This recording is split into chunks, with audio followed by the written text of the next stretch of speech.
Olá, queridos alunos, olá, internautas. Nessa aula, dando prosseguimento ao que a gente já conversou anteriormente, continuando o nosso curso de filosofia, vamos falar um pouquinho sobre Foucault. Lembrando sempre algo que eu sempre tenho enfatizado nos meus vídeos, nos nossos vídeos, que essas aulas, esses vídeos são introduções ao tema, para você começar a conhecer o tema. O Foucault, tema da nossa aula de hoje, é um filósofo muito complexo, é um filósofo muito influente no mundo atual, nas discussões filosóficas atuais, e a única maneira de você conhecer Foucault a fundo é lendo as obras dele. Esse vídeo é para você conhecer, é para te dar uma introdução sobre esse tema. Muito bem. Veja só, o Foucault nos fará pensar no homem de novas maneiras. Então o Foucault tem uma obra clássica chamada História da Loucura. Nunca antes a loucura foi pensada da forma como Foucault a pensa. Foucault, no Nascimento da Clínica, tratará do olhar do homem como doente. Lembrando que os pais de Foucault, o pai de Foucault era um médico renomado da cidade de Poitiers. Então, o Foucault, que tinha familiaridade com a questão médica, tratará muito das representações da medicina nas suas obras. Foucault tratará do homem quando reflete sobre si mesmo como ser vivo, como ser falante, como ser trabalhador. As Palavras e as Coisas, uma obra clássica do Foucault no campo aí da filosofia, pensando o que é o homem. Ele vai chegar a dizer que nessa obra que o homem é uma criação recente e está em vias de extinção. Foucault pensará o julgamento e a punição. Foucault terá um trabalho em sua vida prática em cima das prisões, será um ativista nessas questões relacionadas às prisões, e uma obra chamada Vigiar e Punir, não preciso nem comentar, ela é muito famosa, ela é muito comentada, ela é muito discutida, ela é referência. História da Sexualidade, a mesma forma. Então ele pensará questões de julgamento, da punição, do desejo. Você olhando assim, essa minha exposição de alguma dessas obras do Foucault, que eu coloco entre parênteses, parece que o Foucault tem uma obra dispersa, talvez para você pareça que o Foucault tem uma obra desconexa, mas não é nada disso. Todos esses temas, desejo, sexualidade, loucura, poder, estão absolutamente ligados. Dentro, não só no nosso ponto de vista, mas dentro mesmo da obra do Foucault, há uma ligação fulcral entre todos esses temas. Então, muito bem. Vou falar de algumas coisinhas do Foucault para você conhecê-lo. Primeiramente, o Foucault em suas obras fala que está fazendo uma arqueologia do saber, uma arqueologia das coisas. Principalmente nas suas primeiras obras, ele fala que o seu método é uma arqueologia. Então, eu vou colocar essa questão. O que é a arqueologia filosófica do Foucault? O que Foucault entendia por isso? Vamos ver. Foucault entendia essa questão da arqueologia como uma exumação das estruturas de conhecimentos ocultas que dizem respeito a um período histórico particular. Em outras palavras, a arqueologia busca encontrar os pressupostos e preconceitos, em geral inconscientes, que estão presentes no pensamento de uma época. Buscar as configurações que deram lugar às formas diversas do conhecimento. Isso que eu defini aqui, ele chama de episteme. Vou falar isso em outras palavras para tentar deixar mais claro. Cada época tem as suas coisas que ela aceita como verdades, vamos dizer assim. Cada época tem as suas formas de pensamento. Cada época tem uma estrutura de pensamento. Então, para usar um exemplo bem simples, houve uma época em que as pessoas acreditavam que a Terra era o centro do universo. Depois houve uma outra época em que as pessoas não acreditavam mais isso. O que é fazer uma arqueologia dessas épocas? É tentar descobrir o que no contexto da época, o que na mentalidade da época, o que na estrutura de pensamento da época possibilitou as pessoas acreditarem e achar factível que a Terra é o centro do universo. Isso é fazer uma arqueologia do pensamento. Investigar as estruturas do pensar. Né? O Foucault vai chegar a dizer que a gente nunca pode escapar do nosso saber, da estrutura, da episteme da nossa época. A episteme da época é o que torna possível nós acreditarmos em determinados conceitos. Então, voltando, retomando, fazer uma arqueologia desta época antiga É tentar entender o que na mentalidade das pessoas torna factível a ideia de que a Terra é o centro do universo. Isso é uma arqueologia do saber. Muito bem, o Foucault falará muito em ciência e tratará de temas que hoje nós chamamos de história da ciência. E é muito interessante que, influenciado por outros filósofos franceses, ele terá uma metodologia muito particular a respeito da história do saber, a respeito da história do conhecimento. Vamos ler aqui. Para Foucault, a história do conhecimento representa uma série de filiações conceituais, cuja evolução é atravessada de acidentes, retardado ou desviada por obstáculos, interrompidos por crises, tendo que frequentemente reconstruir a sua razão. Vou tentar novamente traduzir em outras palavras para você entender melhor. Vou traduzir em outras palavras. Veja só, para Foucault, a história da ciência não é a história de um progressivo descobrimento de um conhecimento pronto que está dado. Quer dizer, muita gente acha que a história da ciência é isso. Muita gente acha que a história da ciência é uma escadinha, vamos dizer assim, na qual as pessoas vão cada vez mais descobrindo a verdade, chegando à verdade absoluta. E Foucault fala que não é nada disso. Foucault fala que não é isso de forma alguma. Foucault vai pensar a história do conhecimento como uma coisa muito mais de desvios, de paradas, de barragens, de idas e voltas. E é claro que o Foucault está falando isso no século XX, quando surge a teoria da relatividade, quando a física dá giros. Então a história da ciência não é a história de uma progressão. Ah, professora, você está dizendo que para o Foucault não existe verdade?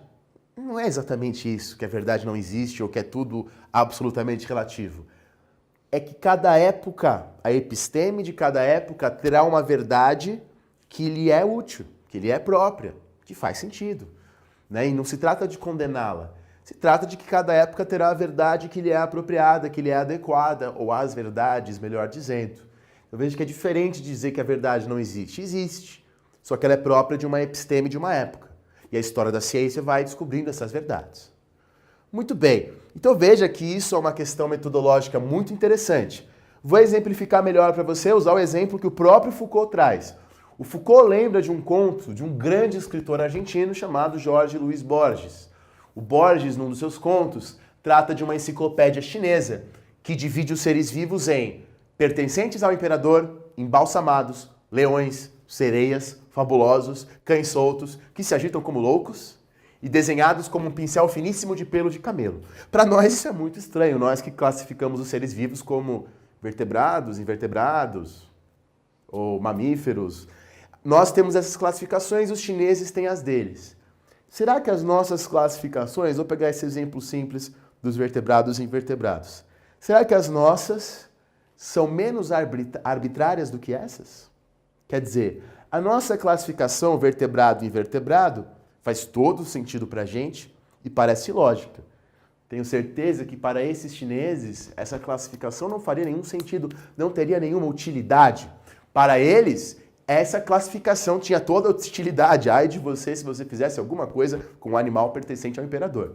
Foucault diz, ver essa enciclopédia sacode todas as familiaridades do nosso pensamento. Do pensamento que tem a nossa idade, que tem a nossa geografia, abala todas as superfícies ordenadas, fazendo vacilar e inquietar por longo tempo a nossa prática milenária do mesmo e do outro. Isso nos faz pensar no outro. Será que o nosso sistema de classificação é menos arbitrário do que esse? Para nós, a questão do vertebrado e invertebrado faz todo sentido. Para ele, certamente não faria. Então veja que isso representa a nossa episteme. A nossa episteme faz a questão do vertebrado e invertebrado aparecer como um discurso que faz sentido. Para a sociedade chinesa, este discurso faz todo sentido. Aqui, então, coloco uma questão que eu já coloquei. A verdade é uma produção histórica, cuja análise remete às suas regras de aparecimento, organização e transformação. A arqueologia busca encontrar os jogos de regra que possibilitam um discurso ser considerado verdadeiro. O que faz esse discurso ser verdadeiro nessa época? Então, coloco essa questão com metodologia para você pensar o que é essa arqueologia de Foucault, que ele usa sobretudo nos seus primeiros livros. Para agora exemplificar, já falei de método, para falar agora de análise mesmo, queria fazer uma síntese para você da forma como o Foucault faz a sua história da loucura. Lembrando que a história para o Foucault é uma coisa muito importante, né? A história para o Foucault é o que faz a gente entender tudo. Coisas que para nós parecem dadas, se analisadas historicamente, ganham outro contorno. Então vamos ver, o Foucault vai analisar a loucura. E nesse livro, A História da Loucura, um livro fundamental para a nossa cultura, ele tem uma tese. A tese do Foucault é: a loucura não é um fato biológico. A loucura é um fato cultural. Em outras palavras, por mais que muitos médicos tratem a loucura como uma questão biológica, uma questão de remédios, se você analisar a loucura historicamente, essa perspectiva de alguns médicos de que a loucura é uma questão puramente biológica, se desmorona. Então vamos ler aqui o que eu coloquei para vocês. A tese, o Foucault tenta pensar como o conceito de loucura muda através dos tempos. E o que isso significa, o que podemos apreender disso. Toda a história dos inícios da psiquiatria, diz Foucault, se revela falseada por uma ilusão retroativa, segundo a qual a loucura já estava dada, ainda que de maneira imperceptível, na natureza humana. Em outras palavras, Foucault está colocando nesse trecho um problema de alguns caras que acham que a loucura é uma coisa dada. Não existe a loucura, ela é uma questão biológica e ela sempre existiu. Foucault vai contestar isso. Vejamos. A loucura, diz Foucault, não é algo da natureza, não é uma doença. A loucura é um fato de cultura. A história da loucura é a história da progressiva medicalização da loucura no pensamento ocidental. Então vamos deixar mais claro, vamos ver como é que o Foucault trata isso na sua obra. Foucault, então, apresenta para a gente, na sua obra, 4 momentos para pensar a história da loucura. O primeiro momento que ele apresenta, podemos identificar aqui no nosso contexto, como o momento da Idade Média. Nesta época, o louco, o que hoje nós chamaríamos de louco, era visto como um visionário. Como assim?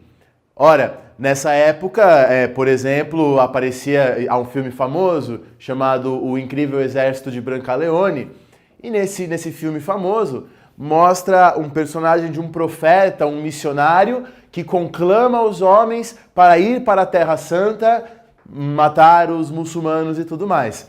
Se talvez um homem desse aparecesse no mundo hoje, nós acharíamos que ele era louco. Mas em outras épocas ele poderia ser visto como um visionário, como um profeta, como um sábio. Na Rússia, no século XIX, só para a gente fazer uma comparação, muitas vezes o louco também era visto como um homem mais inteligente, como um homem mais sábio, né? Haja visto figuras famosas como a do feiticeiro Rasputin, que chegou a ter influência na corte. Muito bem, Foucault coloca que no Renascimento há uma mudança no tratamento da loucura. Há uma mudança na questão da loucura. A loucura no Renascimento passa a ser vista como uma espécie de outra razão. Então o louco já não é um cara super mais inteligente que todo mundo. O louco é alguém que tem uma outra razão. Ele é louco porque a sociedade é louca. A loucura, na época do Renascimento, é vista como um saber fechado, esotérico, que produz e manifesta a realidade de outro mundo e nos entrega o homem essencial, que em sua natureza íntima é furor e paixão. Coloco aqui uma citação do Foucault. Toda loucura tem sua razão que a julga e controla, e toda razão sua loucura na qual ela encontra sua verdade risória. Em outras palavras, é como se Foucault estivesse dizendo que a loucura existe e ela nos mostra coisas, ela tem uma razão que nos mostra a loucura da época. Um exemplozinho para ficar bem claro. Dom Quixote. Dom Quixote, a figura dele, de Miguel de Cervantes, um personagem, um romance do Renascimento, seria um louco, vamos dizer aí, que saiu por aí achando que era um cavaleiro medieval e tudo mais. Veja só que esse louco do Miguel de Cervantes não é alguém que é visionário, como os medievais, também não é alguém que tem que ser internado num sanatório, como diriam os modernos, mas é alguém que mostra a loucura da época. Ora, aqui mesmo no Saiba Mais, se você for pesquisar, eu já gravei um vídeo sobre um texto de Erasmo de Roterdã chamado Elogio da Loucura, que mostra exatamente essa concepção da loucura no Renascimento, como uma outra razão, como algo que mostra as loucuras da nossa sociedade. Então essa é a concepção da loucura do Renascimento, um segundo momento. Um terceiro momento se dá no que Foucault chama de Idade Clássica, no século XVI e XVII, que teria se formado a partir da obra do Descartes. Então, caso você não tenha visto ainda, recomendo que você volte atrás dos nossos vídeos e veja o vídeo que o professor Gui gravou a respeito do Descartes. Sintetizando, seria o seguinte: para Foucault, a partir de Descartes, a loucura passou a ser considerada uma desrazão, uma não-razão, ao homem racional e ao louco. E a partir de Descartes, o louco é visto como alguém que está errado, como alguém que não é portador da verdade. Então, a partir de Descartes, muda completamente a visão que se tem do louco. O louco é alguém que não tem a verdade, é a desrazão. Vamos ler o que eu coloquei aqui. Com Descartes, fundador da filosofia moderna para muitos, a loucura passou a ser algo que nos leva ao erro. Descartes passou a diferenciar, ele diferencia o racional e verdadeiro do errôneo e falso. Ou melhor dizendo, a loucura, a partir de Descartes, vira a perversão das leis da razão. A razão é uma coisa e a desrazão é outra. Não é mais como no Renascimento, em que a desrazão tinha um quê de razão e a razão tinha um quê de desrazão. Não. A partir de então, a loucura se torna o oposto da razão. E mais, a loucura é silenciada do ponto de vista filosófico. Ninguém mais quer ouvir o louco. O louco é burro. O louco é ignorante. Não é mais o louco que era escutado na Idade Média, nem o louco que tinha uma razão no Renascimento. Agora é alguém ignorado do ponto de vista da filosofia e internado do ponto de vista institucional. Vamos ler o texto do Foucault. A loucura foi colocada fora do domínio no qual o sujeito detém os seus direitos à verdade. Quer dizer, a loucura passa a ser vista como um crime. Quer dizer, o louco, a partir dessa época, é alguém que não tem direito à verdade. Tira-se do louco o direito à verdade. E na prática, isso se reflete no que o Foucault chama de grande enclausuramento. Quer dizer, os loucos nessa época, século XVI e XVII, passam a ser banidos da vida pública, reclusos, encarcerados e torturados nos tais dos hospícios. Os chamados hospitais gerais proliferaram pela Europa. Aqui há um hospital para insanos em Londres, que inclusive as pessoas visitavam. Foucault estima 96 mil visitas por ano. E as pessoas visitavam esse hospital para se entreter com o louco. Lembrando que no século XVI e XVII, a loucura antissacralizada agora é vista como um crime e eram loucos desocupados, mendigos, homossexuais, vagabundos, devassos, bêbados. Quer dizer, tudo que era diferente, tudo que se desviava do que era considerado normal nessa época, passava a ser reduzido à loucura, chamado de loucos. A sociedade tinha sua concepção de normal e racional e tudo que se desviava disso era enclausurado. Isso é o terceiro momento da loucura. Veja como a coisa evolui. Do missionário para o louco que tem uma razão e agora o louco sem razão. E aí vem o último momento. O quarto momento, que é no século XVIII. No século XVI e XVII, o louco era visto como um criminoso. A partir do século XVIII, e somente a partir dessa época, o louco passa a ser visto como um doente. O confinamento dos loucos começa a ser visto como algo bárbaro e a loucura não é mais um crime, mas a partir desse momento uma doença, e uma doença individual. A época do século XVIII, que, perceba, a época da Revolução Industrial, a época de um crescimento enorme do chamado saber médico, esta época cria um mito, o mito de que há um homem normal. E este homem é anterior à doença, um homem que não tem doenças. Cria esse mito de que existe um homem normal e de que o louco é aquele que está distante da normalidade. O louco é o doente. Antes ele não era doente, agora ele era criminoso. Agora ele passa a ser um doente. A partir desse momento, os loucos são colocados sob cuidados médicos. Ao invés de correntes de ferro, como na Idade Clássica, no 16 e 17, os loucos passam a ser medicados. Com a psicanálise, os loucos podem agora falar para os psiquiatras. Mas perceba, diz Foucault, o louco torna-se agora um objeto de estudo. Agora o louco é estudado. É um doente mental. É objetivado pelo saber médico. Veja só, a loucura, perceba você, continua a ser vigiada. Continua a ser confinada pela razão. O médico onipotente e onipresente é a autoridade que atua sobre os ditos loucos. O médico representa o poder da razão sobre a loucura. Veja só, a constituição da loucura como doença mental no fim do século XVIII delineia a constatação de um diálogo rompido entre a loucura e a não loucura, entre a razão e a não razão. E agora eu quero muita atenção sua nesse trecho do Foucault. A linguagem da psiquiatria, que é um monólogo da razão sobre a loucura, só pôde estabelecer-se sobre um tal silêncio. Vou tentar traduzir isso em outras palavras para você. É como se Foucault estivesse falando o seguinte: os loucos ainda não podem falar. Os loucos ainda estão submetidos, agora são doentes. E por mais que ele possa falar para a psiquiatria, o que há nessa relação psiquiatria e o louco não é um diálogo. De forma nenhuma é um diálogo. O que há ali é um monólogo da razão em cima do louco. O louco fala, mas todo o discurso do louco é submetido ao discurso do psiquiatra, ao discurso médico pretensamente científico. Isso, veja as críticas muito pesadas e muito fortes que o Foucault faz, muito debatidas que o Foucault faz. Perceba só. Segundo Foucault, alguns artistas conseguiram se esquivar disso. O caso de Marquês de Sade, o caso do Van Gogh, conseguiram superar, esquivar-se dessa autoridade psiquiátrica, superar a razão. E aí eu coloco até uma frase do Nietzsche.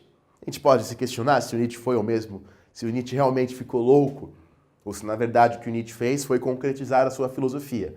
Só quem traz o caos dentro de si pode dar à luz a estrela bailarina. Van Gogh, Marquês de Sade, muito admirados por Foucault, são caras que deram à luz a essa estrela, pois puderam superar esse discurso médico e encontrar uma autonomia na sua desrazão. Muito bem, agora eu queria fazer apenas uma observação para você pensar um pouco melhor essas questões. Evidente que tudo que eu falei até aqui não é minha opinião, eu estou apenas expondo um pouquinho do que o Foucault pensa. Apesar disso, eu queria aproveitar esse momento para dizer para você que existem muitos movimentos hoje dentro e fora da medicina para tentar enxergar de outra forma o doente, o louco. Queria dizer para você que existem vários movimentos nos hospitais e etc. para tentar tratar essas questões de outras formas. Para citar um exemplo dos vários que seriam possíveis, citar uma organização muito famosa, não só no Brasil, ela surge nos Estados Unidos e ela vem para o Brasil já faz algum tempo, que são os Doutores da Alegria, né, que vão fazer o trabalho de palhaço dentro dos hospitais. E uma das propostas deles é justamente trazer um olhar integral a respeito do doente. Quer dizer, se muitas vezes o médico olha para uma criança doente e só enxerga essa doença, eles entram dentro desse hospital para trazer o que a criança tem, não de doente, mas de vida, a partir daquilo que traz o olhar do palhaço. Além disso, eles fazem um trabalho não apenas com as crianças doentes, mas também com as enfermeiras, com todo o pessoal do hospital, para dar uma vida nova, uma cor nova para o lugar. Se você tiver interesse em conhecer um pouco disso, você está vendo aí na sua tela o site deles. E você encontra também filmes, livros sobre assuntos que você encontra mesmo no site deles a respeito disso. Agora eu vou tratar de mais um conceito do Foucault muito importante, que é o conceito de normatização. É o conceito de normatização que está presente em todas as suas obras e a partir disso eu vou para o último ponto da aula, no qual eu falarei da questão da punição. Vamos ver o que Foucault entendia por normatização. Foucault vai colocar que a nossa sociedade é uma sociedade da normatização. Ou seja, nós hoje somos dominados muito menos pela lei e muito mais pela norma, que produz condutas, gestos e o próprio indivíduo moderno. A gente pode pensar, o quanto você é oprimido pela lei? O quanto você se sente oprimido pela lei, aquela no sentido institucional, a coisa escrita? E o quanto você se sente oprimido pela norma? Quantas coisas que você deixa de fazer, não porque você será punido por uma lei, mas porque você não considera normal? Quantas vidas você não deixa de ter, quantas pessoas você não deixa de conhecer, o quanto você não é oprimido por esse conceito de normal, quantas coisas que você não faz porque disseram para você de algum jeito, você aprendeu de algum jeito, que isso não é normal. Essa norma é o que nos oprime, mais do que a lei nos dias de hoje. E como essa norma se estabelece? Essa norma, essa normalização se estabelece por um poder disciplinar que regula a vida dos indivíduos e um poder biopolítico que regula a vida das populações. A gente pode pensar a partir disso em várias coisas. Vamos passando os slides para ver. O Foucault vai dizer que o poder disciplinar, esse poder da disciplina, de normatização, que hoje tem o efeito de majorar a utilidade do trabalho e da atividade humana, inclui, primeiro, a arte da distribuição espacial. Segundo, o controle não só sobre o resultado, mas sobre o desenvolvimento da ação. Terceiro, uma vigilância constante, uma perpétua pirâmide de olhares que garantam a disciplina. Quarto, um registro contínuo que garanta que todas as informações sobre o indivíduo, de seus gestos, de sua atividade, cheguem ao cume da pirâmide disciplinar. Talvez isso tenha parecido um pouco difícil para você, mas fica fácil se você pensar na sua vida, já que ele está falando da sua vida. Pense no hospital, pense numa escola, pense no seu trabalho. Pense que ali há uma norma, há uma tentativa de te normatizar, de te encaixar numa norma. E há uma tentativa de controle, de tornar o seu trabalho útil. Pense no seu trabalho, pense na distribuição espacial do seu trabalho, pense na distribuição espacial de uma escola. Pense nos corredores, pense na porta de entrada, pense na porta de saída. Veja que toda a escola ela está organizada com efeito de controle dos alunos, os trabalhos, os hospitais. Há uma organização espacial com a função de disciplinadora. Evidentemente, hoje em dia, existem outras propostas. Em grande parte, na verdade, é a reflexão de Foucault que desperta a ideia de novas propostas. Segunda coisa, pense numa escola, pense na fábrica, pense no trabalho. Controle sobre o desenvolvimento da ação. Então, não me interessa apenas os resultados desta escola. Não me interessa apenas as coisas produzidas por essa fábrica. Me interessa também controlar o desenvolvimento da fabricação de conhecimentos, de alunos, de pessoas saudáveis no hospital. Perceba uma vigilância constante. Perceba que no exército, onde tudo isso também está presente, a hierarquia do exército deve ser toda controlada, de forma que o menor se sinta vigiado pelo maior e vice-versa. Uma pirâmide de olhares que garantam a disciplina. Veja que um aluno numa escola está submetido a vários olhares, do coordenador, do professor, do pessoal do corredor. E todos esses olhares disciplinam o aluno, mesmo se dá num paciente de um hospital, para que o aluno não deixe de aprender, não fuja da escola, ou qualquer coisa do tipo, para que o doente não queira mais, não desencane, se não esqueça de ser tratado, não diga não quero ser tratado, para que isso não aconteça, para que o doente não fuja. Um registro contínuo que garanta que todas as informações cheguem ao cume da pirâmide disciplinar. Pense no trabalho, pense na escola, pense no hospital, pense no presídio, pense no exército. Tudo hoje em dia é registrado, de alguma forma. E às vezes a gente até se questiona, por que isso está sendo registrado? Foucault colocará, é uma forma de disciplina, é uma forma de enquadramento, é uma forma de normatização. Tudo é registrado. E é interessante nos dias de hoje, como essas instituições, escola, hospital, exército, prisão, se assemelham. O clássico do Pink Floyd, The Wall, né, do que está no The Wall, nos remete a essa questão, nos remete a essa questão, nos lembra essa questão. Tem um clipe que você pode aproveitar que você está me vendo na internet e procurar, né, em que o Pink Floyd está tratando dessas coisas. E a partir dessas reflexões eu terminarei esse vídeo falando um pouquinho deste livro, Vigiar e Punir. Uma história da violência nas prisões. Esse é o subtítulo, apesar do livro não falar de prisões apenas, mas também da vigilância e da punição nos hospitais, nas escolas, no exército e tudo mais. Vamos ver um pouco sobre isso. O objetivo do livro é pensar a tecnologia do poder que teria surgido justamente no século XVIII, momento que a loucura, como falamos, será medicalizada.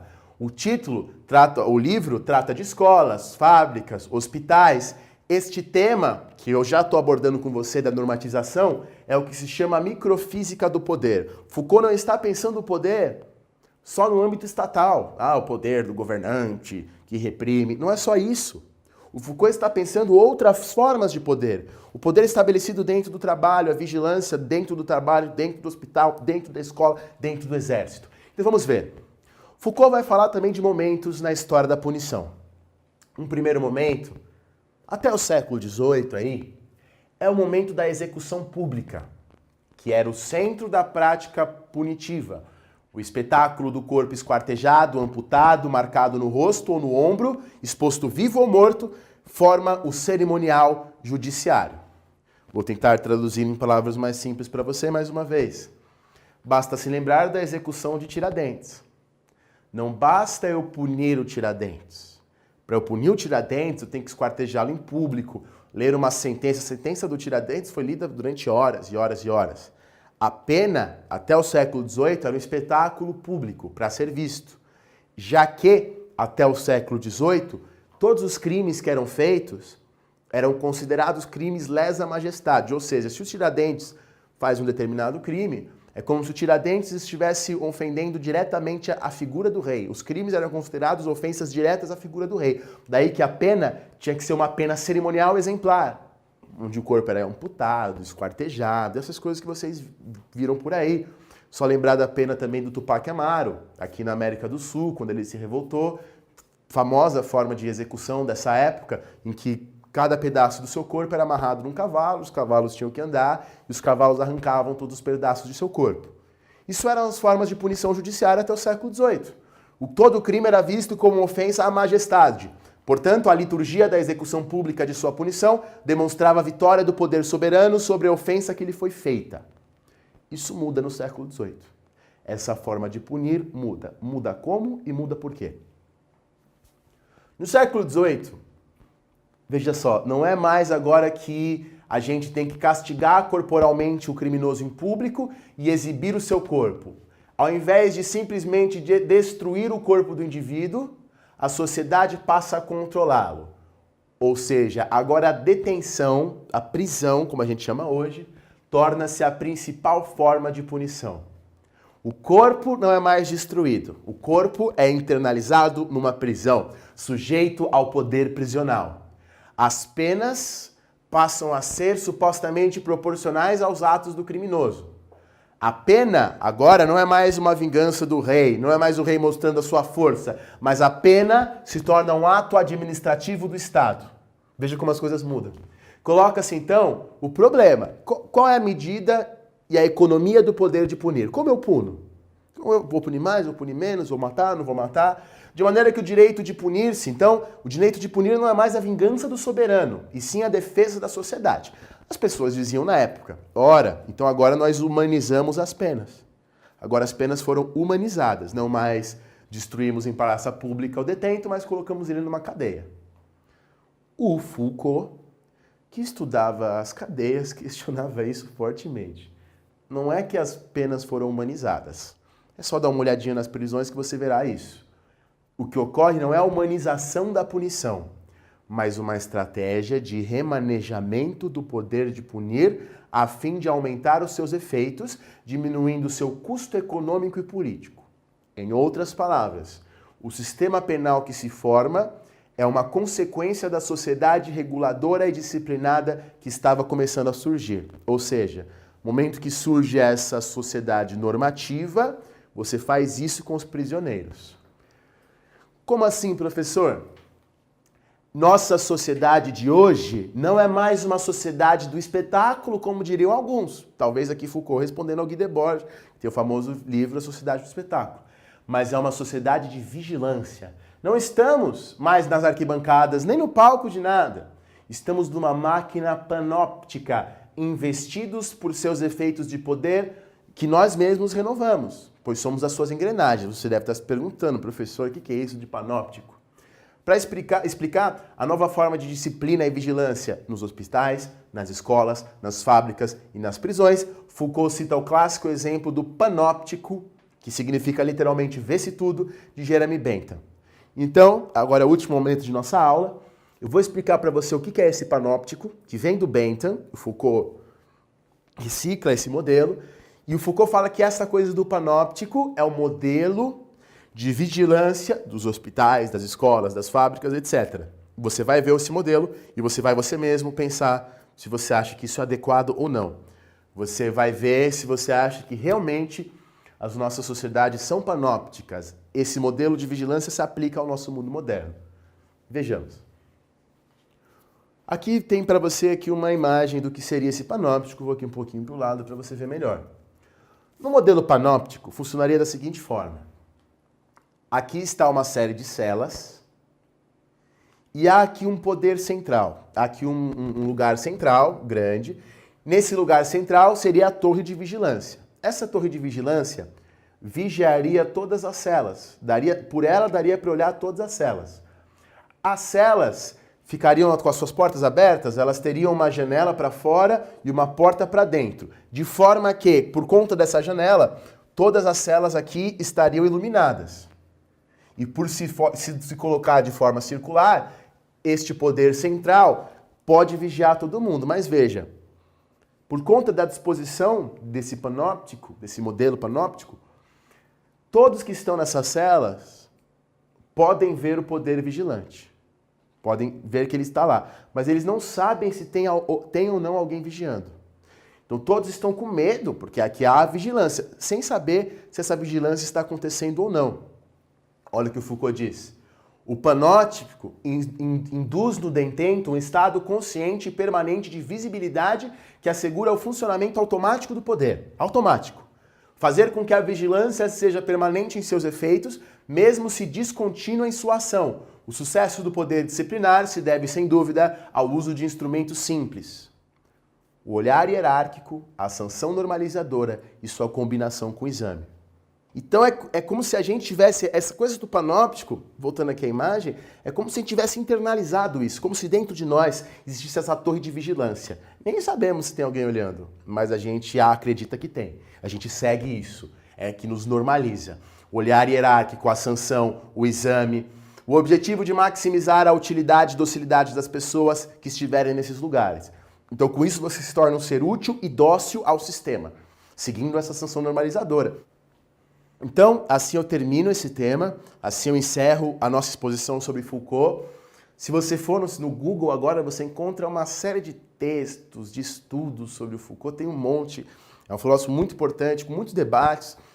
Muitas das coisas que eu falei tem respostas, tem controvérsias, nada aqui é uma verdade absoluta. E há muita coisa do Foucault ainda que eu não falei, que você mesmo vai ter que pesquisar. Muito obrigado, agora vamos rememorar um pouco do que nós vimos nessa aula. Muito bem, então nessa aula nós falamos um pouquinho sobre Foucault. Espero ter introduzido na sua cabecinha um pouquinho, você ter pensado um pouquinho sobre essas questões, que você veja que ele trata de uma maneira nova, que nos instiga, que por vezes há um jeito de ver as coisas que a gente nunca tinha pensado antes. A questão da vigilância, a questão do poder, desse micropoder. Eu queria que você tivesse claro a partir dessa aula que o poder não se manifesta apenas pelo Estado, por um rei, também, não desvalorizando isso, também por Estado, também por um rei, mas o poder também se manifesta no seu estado microfísico. E que olhar o nosso tratamento para com o louco, para com uma prisão, para com o que a gente chama de criminoso, faz nós pensarmos em nós mesmos. O que é o louco? Se a loucura é uma invenção biológica, na acepção do Foucault, não é uma questão biológica, e sim uma questão cultural, na concepção do Foucault, o que é o louco? O que é a loucura? Quão loucos somos nós? Né? Perceba que a história, tanto das prisões quanto da loucura, nos dá uma nova perspectiva sobre esses fatos. Ver como o louco ou como o criminoso ou qualquer outra coisa era visto e tratado em outras épocas, nos faz repensar muito a respeito da nossa. Muito obrigado, um grande abraço, até a próxima.